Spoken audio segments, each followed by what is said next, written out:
Hola mis amigos, nuevamente bienvenidos a su programa especial de la tarde, Hablemos de la Biblia. Como siempre, nuestro saludo afectuoso y cariñoso de parte de nuestro Señor. Alguien ha dicho que la verdadera reverencia o adoración a Dios nos es inspirada por un sentido de su infinita grandeza y un reconocimiento de su presencia. Para hoy nuestro estudio lleva por título Adoración Intensa. Y mi objetivo obviamente es que la infinita grandeza de Dios nos lleve a postrarnos y a adorarlo como el único Dios que merece toda honra y toda gloria. Como siempre hacemos en nuestro programa, vamos a iniciar nuestro estudio pidiendo que Dios pueda iluminarnos. Padre nuestro que estás en el cielo, santificado sea su nombre. Gracias, Señor, porque en estos momentos vamos a entrar en audiencia con tu palabra. Ahora, Señor, que tu palabra va a ser expuesta, que va a ser abierta. Esperamos que el divino autor, el Espíritu Santo, pueda impresionarnos y pueda hacer que nuestra mente pueda convertirse en un campo fértil para la recepción de tu palabra. En el nombre de Jesús, amén. El título de nuestro estudio para hoy es Adoración Intensa. Y como introducción diré que hoy en día, como parte de nuestra cultura, miles o millones de personas se consideran fan de algo o de alguien. En este sentido, bien podríamos decir que los cantantes de pop o los cantantes de rock son las personalidades que más multitudes llevan al éxito. Algunos de ellos llevan a casos extremos. Veamos, por ejemplo, el siguiente ejemplo. ¿Puede usted imaginarse que una persona pueda gastar más de $100,000 simplemente para parecerse a su cantante favorito? Bueno, eso es lo que exactamente sucedió con un cantante llamado Tobias Sheldon, más conocido como Toby Sheldon, de 33 años, que se sometió a innumerables cirugías plásticas, particularmente para parecerse a su ídolo, al cantante de pop norteamericano, Justin Bieber. Y por si fuera poco, lo disparatado o paradójico después de todo esto es que nuestro amigo Toby Sheldon, después de muchas intervenciones quirúrgicas, sigue siendo básicamente diferente a Justin Bieber. Se dice que Toby Sheldon murió el 21 de agosto del 2015 en Estados Unidos. Y según el análisis médico que se hizo al final, se dice que murió por ingerir un cóctel de drogas, es decir, por intoxicación por múltiples drogas. Tenemos otro caso. En la última visita de Demi Lovato a la ciudad de Brasil, cuando ella iba a hacer una presentación, se dice que todos sus fanáticos estaban 60 días antes acampando antes de que se diera inicio a dicho evento. Obviamente estos fanáticos pasaron toda clase de inclemencias, pasaron hambre, pasaron frío y una falta de estructura para bañarse y para dormir. Pero muchos de ellos decían que había valido la pena tal esfuerzo, que todo había valido la pena. Y finalmente, el otro caso, Me refiero a Jessica Helen Cornish, mejor conocida como Jessie J. Pues Jessie J en una ocasión tuvo un accidente mientras practicaba un concierto en el estadio de Wembley, allá en Inglaterra. Y ocurrió algo desastroso y fue que se rompió una pierna. Y una fan de Jessie J llegó incluso a quebrarse a propósito suyo la pierna para poder parecerse a la cantante. Luego ella le envió innumerables mensajes a Jessie J para decirle: haré todo para ser como tú eres. Puede parecernos un poco extraño cómo hay personas que pueden pasar incluso un punto que nosotros podíamos pensar que es una línea roja, que nosotros jamás lo haríamos. Pero, ¿cuánto será que pagaría un fan por un objeto de su ídolo? He investigado algunos casos y por muy absurdos que nos parezcan, ha sido una realidad. Así, por ejemplo, se dice que un chicle que fue masticado por la cantante Britney Spears se puede conseguir por $450. Un guante de Michael Jackson, la otrora estrella del pop norteamericano, lo podemos encontrar por $200,000. Qué exagerada cifra. Una ropa íntima del rey del rock, Elvis Presley, se puede obtener por la dicoca de $204,000. Y finalmente, la guitarra de Jimi Hendrix, que él quemó en un show el 18 de junio de 1967, se puede obtener por $380,000. ¿Qué observamos aquí? Aquí vemos de que no es simplemente una cuestión de admiración, sino que es una cuestión de adoración. Porque todo aquello que nosotros adoramos será el objeto de nuestra atención, de nuestro tiempo, de nuestro amor, pero también de todo nuestro sacrificio. La palabra adoración aparece por primera vez en el libro de Génesis, el capítulo 17, el versículo 2 y el versículo 3.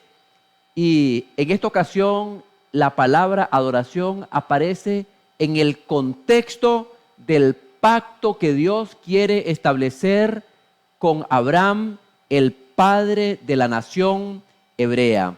Vamos a ir al libro de Génesis y estaremos en el capítulo 17. Leeremos los versículos 2 y 3.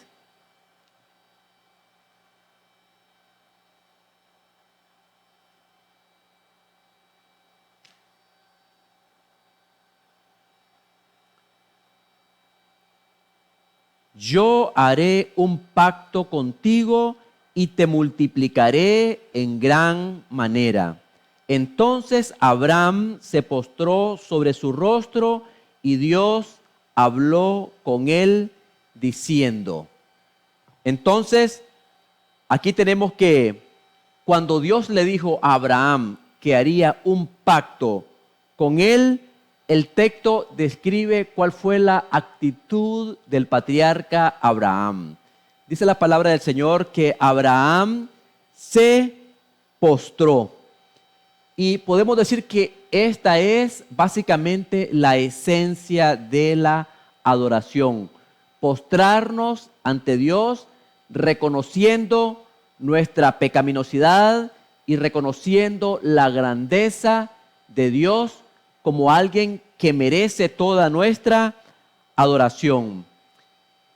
Este término adoración no solamente expresa una actitud física, en este caso postrarse delante de Dios, sino que también define una actitud del corazón, según la cual el verdadero adorador reconoce la primacía de Dios en su vida, en el control de su vida.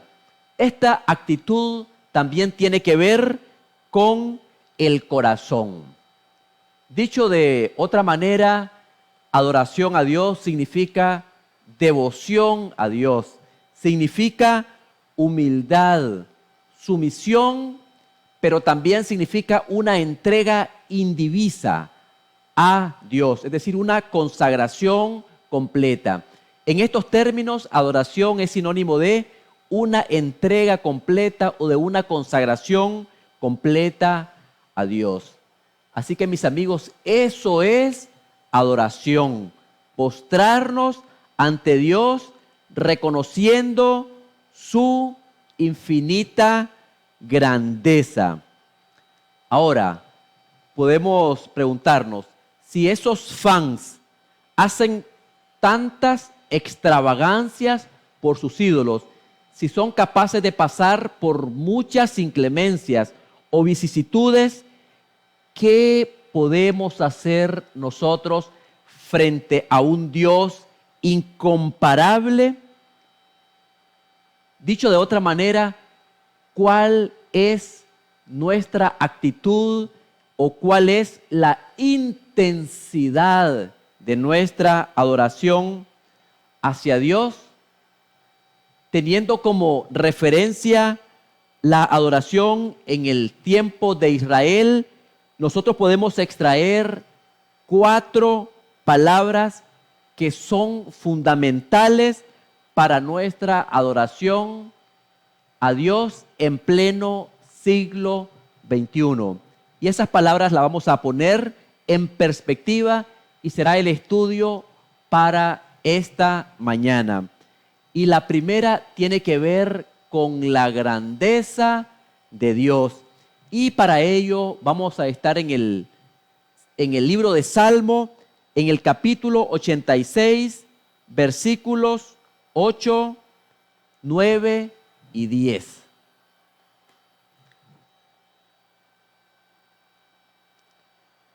Señor, ninguno hay como tú entre los dioses, ni obras que igualen tus obras. Todas las naciones que hiciste vendrán y adorarán delante de ti, Señor, y glorificarán tu nombre, porque tú eres grande y hacedor de maravillas. Solo tú eres Dios. Qué impresionante cómo el salmista se expresa. Y según lo que acabamos de leer, cuando nosotros tenemos una correcta visión, cuando tenemos una correcta percepción de la grandeza de Dios, entonces esa grandeza de Dios nos lleva a adorarlo. Nos lleva a adorarlo en espíritu y en verdad. Realmente, cuando nosotros contemplamos la grandeza de Dios y la podemos contrastar con nuestra pequeñez, con nuestra finitud, entonces podemos decir que Dios es digno de adoración. Cuando nosotros contrastamos la majestuosidad de Dios, que Dios es grande, infinito, y lo podemos contrarrestar con la finitud del ser humano, entonces podemos decir y aceptar que Dios es digno de toda honra y de toda gloria. El salmista David dice: ninguno hay como tú entre los dioses. Es decir, aquí se puede hacer hincapié en que nuestro Dios es un Dios singular, un Dios único, el único Dios que debe ser adorado y que debe ser reverenciado. En palabras de David se refiere a Dios como que tú eres grande, eres excelso sobremanera. Se expresa como que Dios es hacedor de maravillas. Dice el versículo, solo tú eres Dios.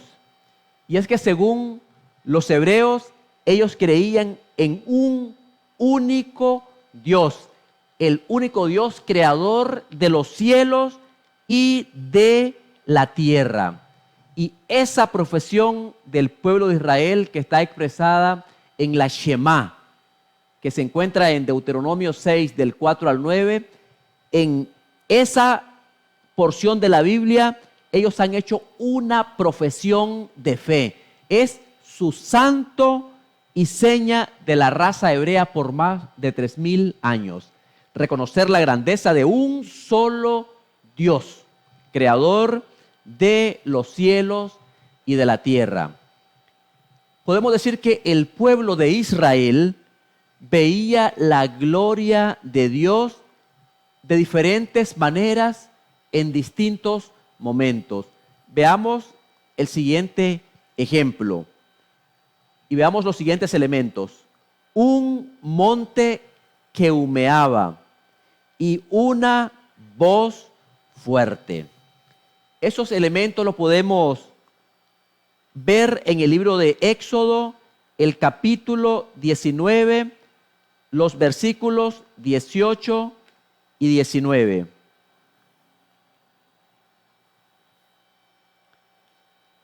Todo el monte Sinaí humeaba porque Jehová había descendido sobre él en medio del fuego. El humo subía como el humo de un horno y todo el monte se estremecía violentamente.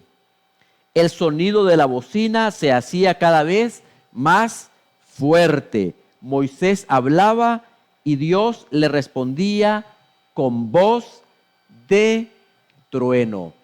Entonces, a través de estos elementos, el pueblo de Israel podía observar la grandeza de Dios, pero también los hebreos veían la gloria de Dios en el templo. Podían ver cómo la Shekinah de Dios se posaba exactamente en el santuario terrenal que Moisés había erigido por orden divina. Ellos contemplaban la Shekinah, la gloria de Dios que estaba encima del arca, encima del propiciatorio en el lugar santísimo del santuario terrenal. También ellos podían ver la columna de fuego en la noche y una nube durante todo el día. Y obviamente todos estos elementos puestos en perspectivas hacían que la nación hebrea tuviera a Dios como el gran Dios de Israel. Estos elementos retrotraían a la mente de los judíos la grandeza incomparable de Dios. Vamos a estar en el libro de Éxodo, en el capítulo 40, y leeremos los versículos 34 al 38. Esa sección se titula La gloria de Jehová llena el tabernáculo. Versículo 34. Entonces una nube cubrió el tabernáculo de reunión y la gloria de Jehová llenó el tabernáculo. Moisés no podía entrar en el tabernáculo de reunión porque la nube estaba sobre él y la gloria de Jehová lo llenaba. En todas sus jornadas, cuando la nube se alzaba de encima del tabernáculo, los hijos de Israel se ponían en marcha. Pero si la nube no se alzaba, no se movían hasta el día en que ella se alzaba. Porque la nube de Jehová estaba de día sobre el tabernáculo y el fuego estaba de noche sobre él a la vista de toda la casa de Israel. Así ocurría en todas sus jornadas. Entonces aquí observamos todos estos elementos que el pueblo de Israel podía observar. Ahora, dice Elena de White en el libro Profetas y Reyes, en la página 34, la verdadera reverencia hacia Dios nos es inspirada por un sentido de su infinita grandeza y un reconocimiento de su presencia. Este sentido del invisible debe impresionar profundamente todo nuestro corazón. Será, mis hermanos, que un sentido del invisible hace que en nuestra vida podamos adorar a Dios de manera intensa, de manera vehemente, con toda nuestra energía. Entonces tenemos la primera palabra, la grandeza, reconocer que Dios es grande y que es singular en medio de todo el universo. La segunda palabra podemos decir que es necesidad, es decir, la necesidad del ser humano de adorar a alguien, porque cuando Dios nos creó con el sentido de adorar algo o a alguien. Obviamente, cuando Dios nos creó, mis estimados, Dios quería que la criatura diera adoración al Creador. Dios quería que la criatura pudiese saber cuál era su posición, que era una criatura y que Dios estaba en lo alto y que la criatura debía adorar al Creador. Y puso en nosotros el sentido de adoración. Dicho de otra manera, la adoración es algo innato, inherente que Dios puso en nuestro corazón. La idea de adorar a algo o a alguien. Obviamente el propósito primario de Dios fue que los seres humanos pudiésemos adorar a Dios de acuerdo con los dictados de nuestra propia conciencia, por un ejercicio de nuestra propia voluntad, como un ejercicio del amor, como seres libres que adoráramos a Dios.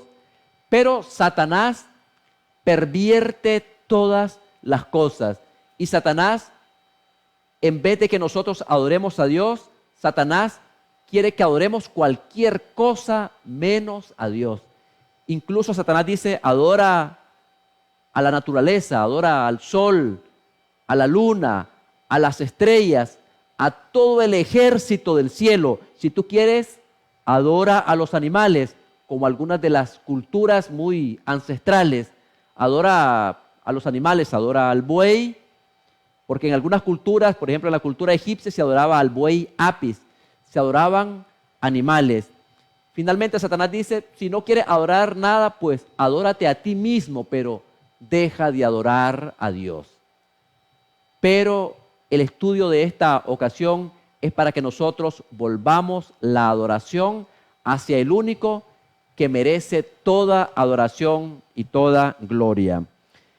Vamos a estar en el libro de Proverbios, el capítulo 28, leeremos el versículo 13.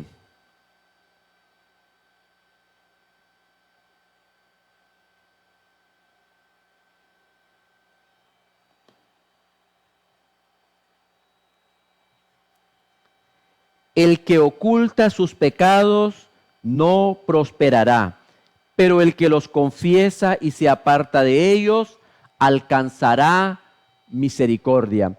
Este es un versículo muy conocido y la verdad es que ver el tamaño de nuestro pecado y de la salvación de Dios nos lleva simplemente a adorarlo completamente. Cuando Dios instituyó el sistema de sacrificios en el pueblo de Israel, Dios quería impresionar la mente de los hebreos. Dios quería que los hebreos pudieran sentir cuán grande era el efecto nocivo del pecado. Quería impresionarlos tanto que los judíos pudiesen anhelar vehementemente la venida del Mesías. Dios quería impresionarnos respecto de que el pecado tiene alcances y consecuencias desastrosas. Y sin embargo, que pudieran entender que la salvación viene de Jehová. Y cuando nosotros reconocemos que la salvación viene de Jehová y sentimos que es nuestra necesidad, podemos decir que esto es un acto de adoración. Reconocer que Dios es nuestro Salvador en última instancia. El tema es que muchas veces no vemos la necesidad de un Salvador porque no vemos el tamaño de nuestra gran pecaminosidad.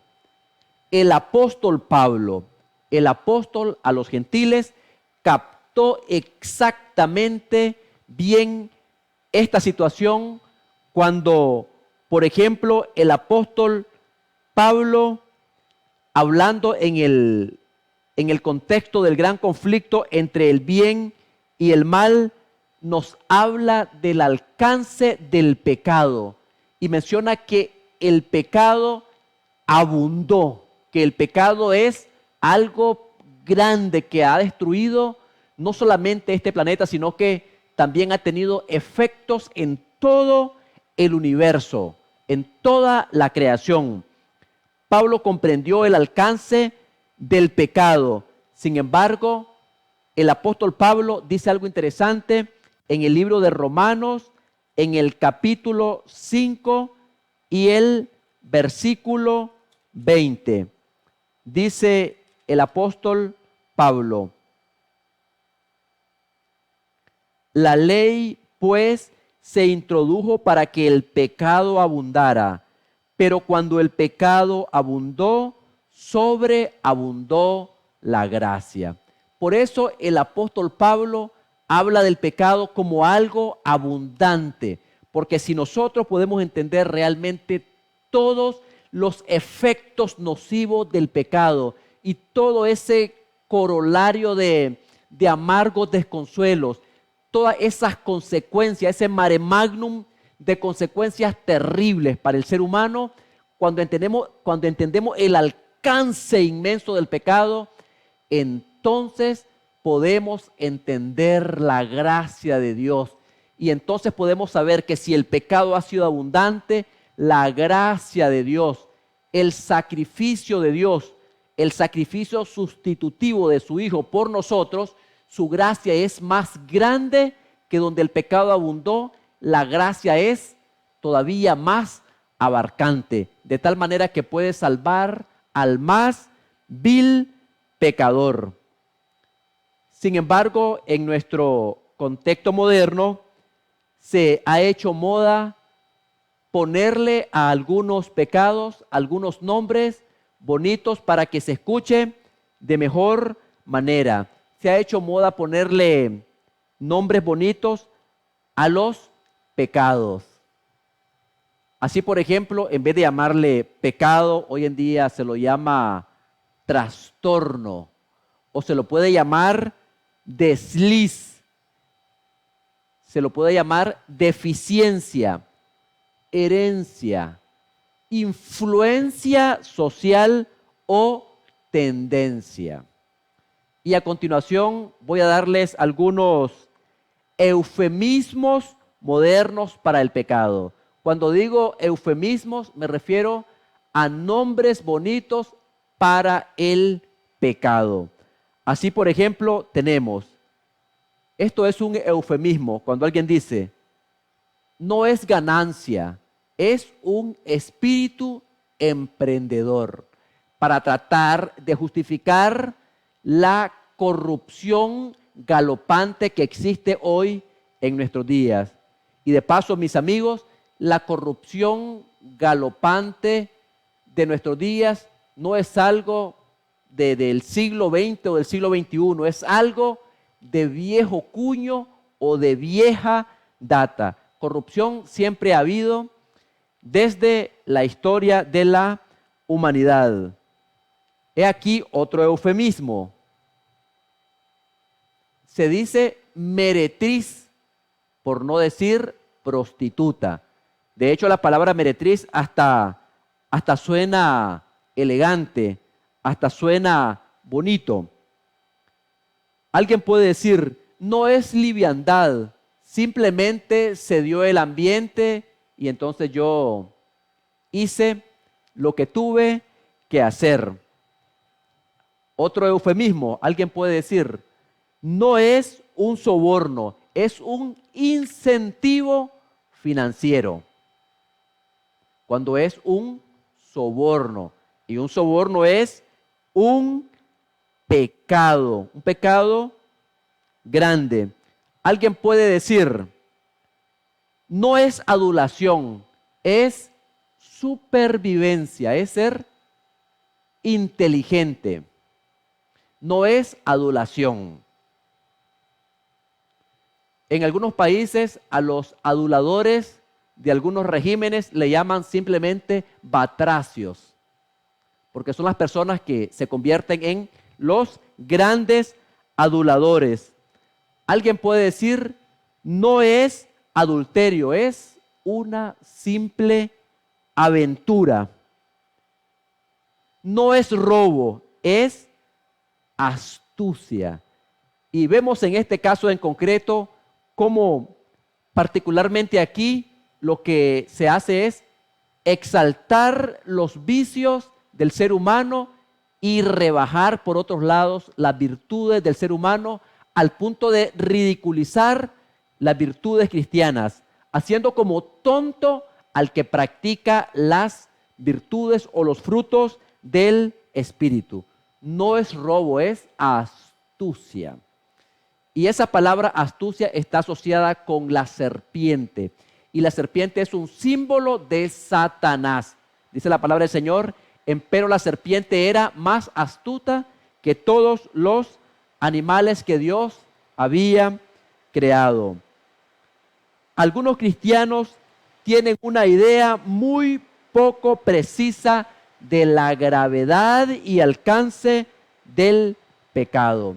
Y como ya he mencionado, el apóstol Pablo comprendió exactamente los alcances terribilísimos del pecado.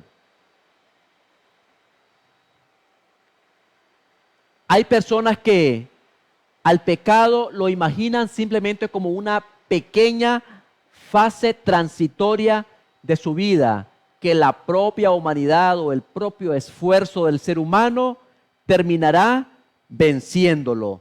Sin embargo, esto no ocurre así. El pecado termina venciendo nuestra humanidad.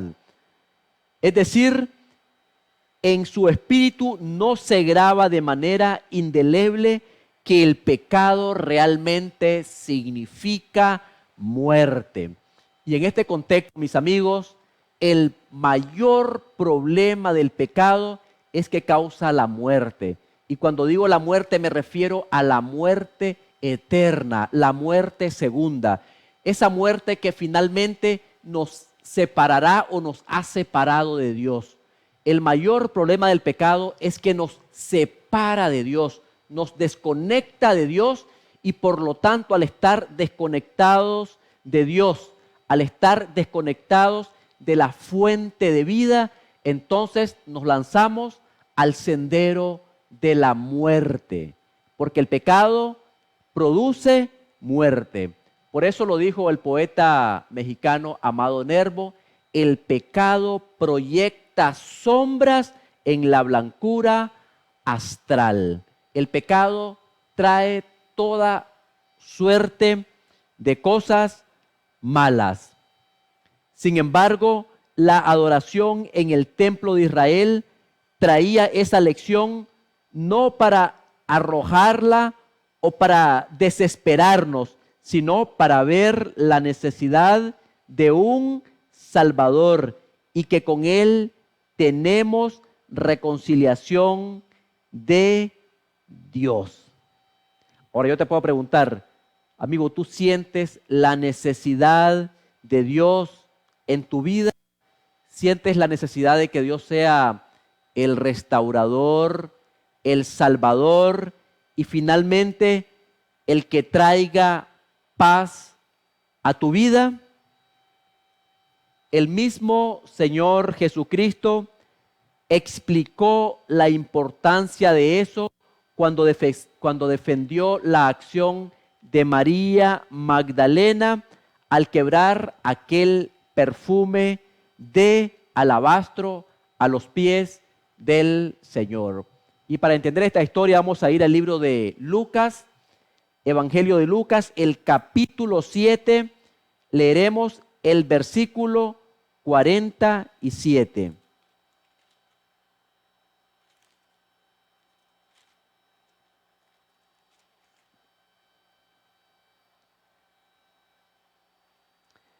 Por lo cual te digo que sus muchos pecados le son perdonados, porque amó mucho.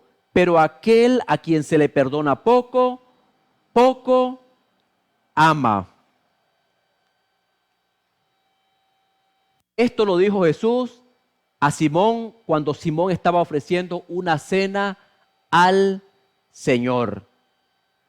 El Señor había perdonado a Simón, había sanado a Simón de su lepra, y sin embargo Simón parecía que no sentía mucha gratitud para con Dios, y sin embargo María Magdalena había sido perdonada en muchas ocasiones. Por eso el Señor le dice que al que mucho se le perdona, mucho ama, y al que poco se perdona, poco ama. Es decir, aquí debe de existir una conciencia de nuestros pecados. Debemos tener conciencia de nuestros muchos pecados. Aquí debemos de partir del hecho de reconocer que nosotros somos pecadores. Y si existe mucho perdón en nuestra vida, entonces nuestra gratitud debe ser grande para con Dios. Si hemos sido perdonados en gran cantidad, entonces nuestro amor y nuestra gratitud debe ser amplia, debe ser abundante para con Jesús. La tercera palabra que tiene que ver con la adoración es amplitud. Amplitud. Y esto tiene que ver con que la adoración involucra muchos aspectos en la vida. Podemos decir que la adoración tiene amplitud en el sentido de que la adoración y el cristianismo mismo es muy invasivo en la vida del ser humano, en la vida del adorador.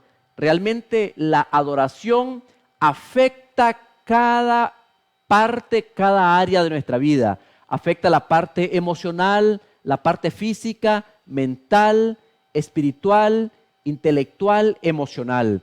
Es decir, la adoración es invasiva en la vida del adorador, en la vida del ser humano. La adoración abarca un amplio espectro de todos los aspectos en la vida del ser humano. Vamos a estar en el libro de Deuteronomio, vamos a estar en el capítulo 6 y leeremos los versículos 4 al 9. Esta porción de la Biblia es conocida como la Shema. Y se dice la Shema porque la primera expresión en el hebreo es Shema, que quiere decir oye. Shema Yisrael, Adonai Eloheinu, Adonai Echad. Oye, Shema. Por eso se llama la Shema, porque la primera palabra en hebreo es Shema. Dice, oye Israel, Jehová nuestro Dios, Jehová uno es. Amarás a Jehová tu Dios de todo tu corazón, de toda tu alma y con todas tus fuerzas. Estas palabras que yo te mando hoy estarán sobre tu corazón. Se las repetirás a tus hijos y les hablarás de ellas estando en tu casa y andando por el camino, al acostarte y cuando te levantes. Las atarás como señal en tu mano y estarán como frontales entre tus ojos. Las escribirás en los postes de tu casa y en tus puertas. Podemos decir que aquí la idea de Dios, la idea de adoración de Dios era la siguiente. Dios no quería simplemente que nosotros pudiésemos adorar a Dios en un día específico, en un día de la semana específico, o que adoráramos a Dios en un lugar específico. En el pueblo de Israel, por decirlo de una manera, mis hermanos, todo giraba en torno a la adoración. Todo giraba en torno al santuario. Es decir, todo en Israel giraba en torno a la adoración de Dios. Toda la economía giraba en torno a eso. Por ejemplo, las tiendas en el tiempo de la peregrinación permanecían alrededor del tabernáculo. Es decir, como Dios es un Dios de orden, Dios había señalado que las tribus debían de estar reguladas de cierta manera. Las 12 tribus de Israel debían de estar en orden. 3 tribus debían de estar al norte, 3 tribus al sur, 3 tribus al este y 3 tribus al oeste. Y sin embargo, las tiendas en el tiempo de peregrinación permanecían alrededor del tabernáculo. Es decir, el santuario de Dios, el tabernáculo, el lugar donde Dios se manifestaba, donde la Shekinah se manifestaba en el lugar santísimo, estaba en el centro. El tabernáculo estaba en el centro y todas las tiendas de la peregrinación estaban alrededor del campamento, lo cual quería decir que el santuario era el lugar de adoración. Es decir, todo giraba en torno a la adoración a Dios. Ese era el centro de la vida del pueblo, la adoración a Dios. Sin embargo, siglos más tarde, cuando el rey David conquistó la ciudad de Jerusalén, decidió transformar a Jerusalén en la capital de la nación hebrea y también hizo de Jerusalén el centro religioso. Y finalmente, años más tarde, su hijo Salomón pudo edificar el santuario o el templo de Salomón, que fue dedicado a Dios. Entonces, hablamos de amplitud, es decir, Dios requiere todo en la adoración, abarca exactamente todos los aspectos de nuestras vidas. Podría hacer la siguiente pregunta: ¿qué es más sagrado? ¿Un partido de fútbol o una reunión de un grupo pequeño de la iglesia? Obviamente, en nuestra concepción postmodernista, en nuestra concepción o cosmovisión occidental, nosotros podríamos decir que es más sagrado el encuentro con los hermanos de la iglesia. Pero si nosotros pudiésemos entender que Dios está en todos lados y que debemos vivir la santidad de su presencia, entonces veríamos la amplitud de adoración incluso en las actividades rutinarias de nuestras vidas. Es decir, mis estimados, en cada aspecto de nuestra vida, por muy secular que parezca, debemos de adorar a nuestro Dios. Y finalmente, la cuarta palabra que tiene que ver con adoración a Dios, se llama reconocimiento. Reconocimiento. Entendemos que ganamos todo, entonces entregamos todo a Dios y luego ganamos todo, porque lo reconocemos. Vamos a estar en el primer libro de Crónicas, el capítulo 29 y el versículo 14.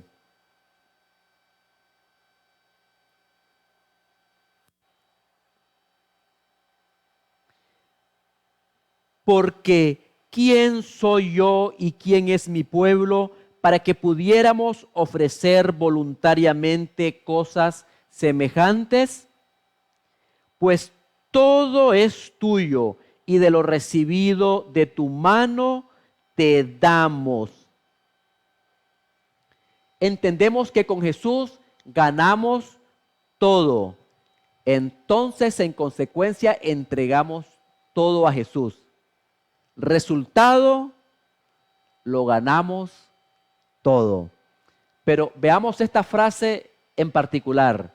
Dice Salomón, todo es tuyo y de lo recibido de tu mano te damos.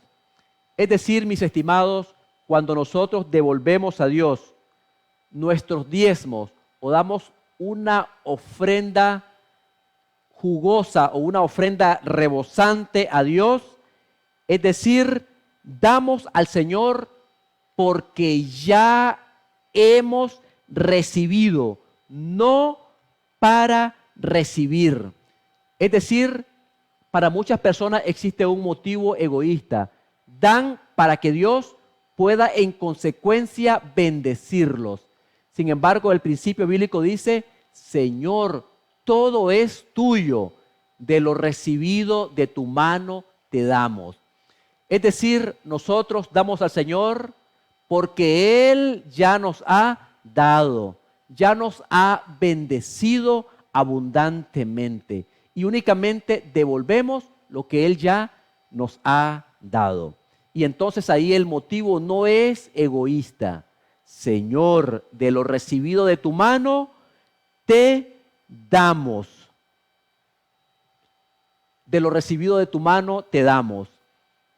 En el tiempo de la peregrinación del pueblo de Israel, vivían en un desierto, en condiciones totalmente adversas. No tenían plantaciones. En ese tiempo no existían supermercados. Y sin embargo, Dios proveía todas las cosas para el pueblo de Israel. Dios les daba todas las provisiones, agua, ropa, todo lo que necesitaban.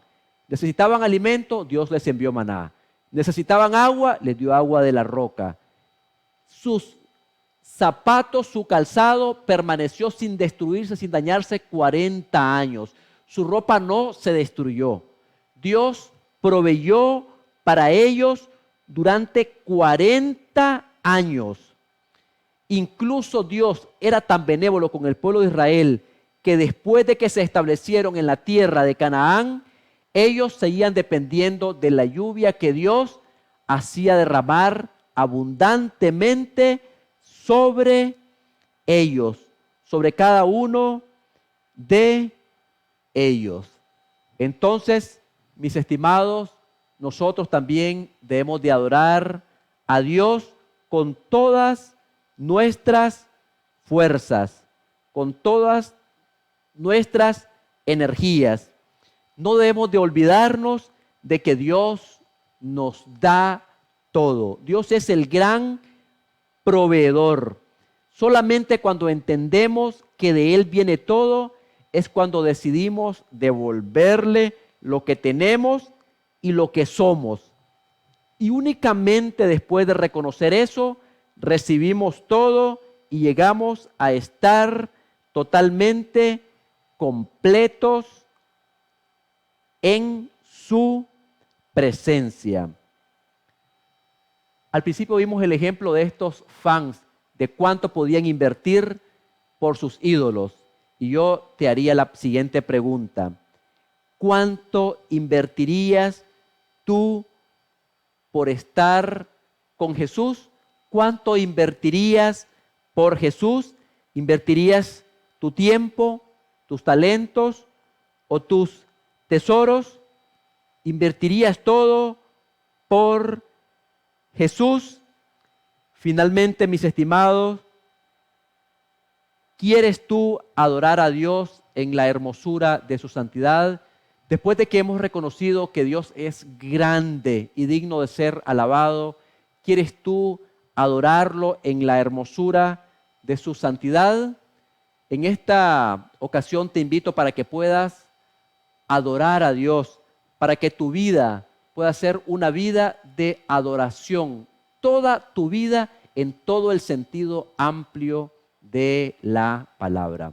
Vamos a orar. Padre nuestro que estás en el cielo, santificado sea su nombre.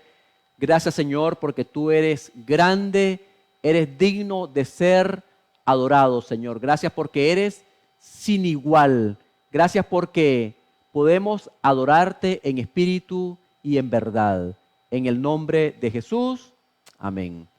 Que el Señor te bendiga grandemente es mi deseo y oración.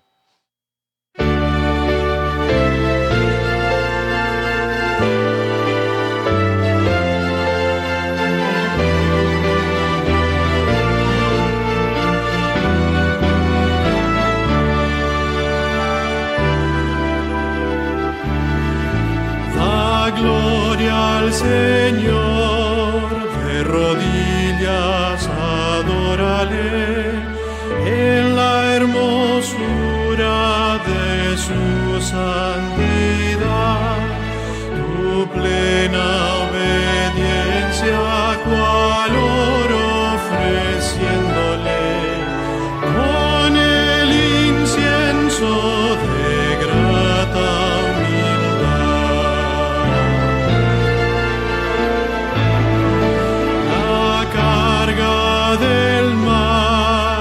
deposita hoy a sus pies, la llevará sobre su corazón, tus penas te quitará limpiando tus lágrimas, guiando tus pies a mayor bendición.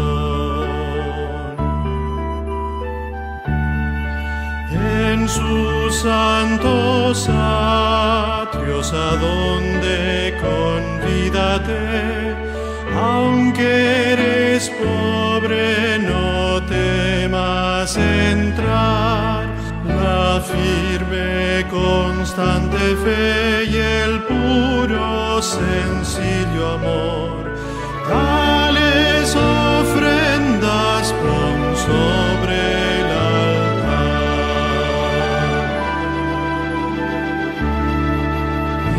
cuando tus dones le entregues a tu Señor, por su Hijo amado los aceptará